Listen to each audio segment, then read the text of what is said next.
ఒక మనిషి తన ఈగో హర్ట్ అయితే ఎంతవరకైనా వెళ్తాడు, ఏవైనా చేస్తాడు. పోలీస్ విచారణలో ఐబొమ్మ రవి భావోద్వేగంలో కొన్ని ముఖ్యమైన విషయాలను బయటపెట్టాడు. విశాఖపట్నంలోని ఆంధ్ర యూనివర్సిటీలో ఒక సాధారణ డిగ్రీ పూర్తి చేశాను. జీవితంలో ఎన్నో ఎత్తుపల్లాలు చూశాను. వెబ్ డిజైనర్గా నా కెరియర్ ప్రారంభమైంది. మా తల్లిదండ్రులు చిన్నప్పుడే విడిపోయారు. మా నాన్న చిన్న బ్యాంక్ ఉద్యోగి. గతేడాది మా చెల్లెలికి పెళ్లి చేశాను. నా జీవితంలో ప్రేమించి పెళ్లి చేసుకోవడం వల్ల బాధ్యతలు మరింత పెరిగాయి. నా ప్రేమ వివాహానికి అండగా నిలిచిన వాళ్ళు ఉన్నప్పటికీ సమాజంలో ఎందుకు పనికిరావు అంటూ ఎదుటివారి చేత అవమానాలు ఎదుర్కొన్న సందర్భాలు చాలానే ఉన్నాయి. నా భార్య, అత్త సమాజం మాట్లాడే మాటలు నమ్మేవారు. సమాజం ఏం చెప్పినా నేను ప్రయోజనం లేదనుకుని వదిలేస్తాను. కానీ నా భార్య, అత్త చెప్పిన మాటలు మాత్రం భరించలేకపోయాను.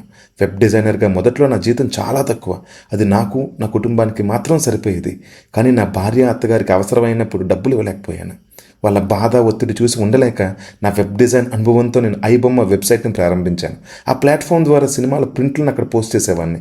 2021 రెండో కోవిడ్ సమయంలో ఐబొమ్మ వెబ్సైట్కి భారీ ఆదరణ వచ్చింది. ఒక దశలో నా మొదటి పెద్ద సంపాదన బెట్టింగ్ యాప్స్, లోన్ యాప్స్ ద్వారా వచ్చింది. అక్షరాల 75 లక్షలు సంపాదించాను. ఆ రోజు నా ఆనందానికి హద్దులు లేవు. ఇంటికి వెళ్ళి భార్య, అత్తకు నేను సంపాదించిన విజయాన్ని ఆధారాలతో సహా చూపించినా కూడా నన్ను నమ్మలేదు. నా భార్య, వారమ్మ మనసులో నన్ను వదిలించుకోవాలనే భావన ఉందని నాకు అర్థమైంది.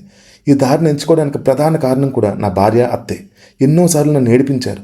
సమాజంలో నన్ను చాలా అసభ్యంగా ప్రవర్తించిన సందర్భాలు కూడా ఉన్నాయి. మొదట నేను సంపాదించకపోవడం వల్ల అనుకున్నాను, కానీ తర్వాత తెలిసింది వాళ్ళ దారిలో నేను లేకపోవడమే అసలు కారణమని. ఆ రోజు నేను నిర్ణయం తీసుకున్నాను, డబ్బు ఎంత ముఖ్యమో అని. ఈ రోజు నేను ఇక్కడికి రావడానికి కూడా వాళ్ళే కారణమని నాకు తెలుసు.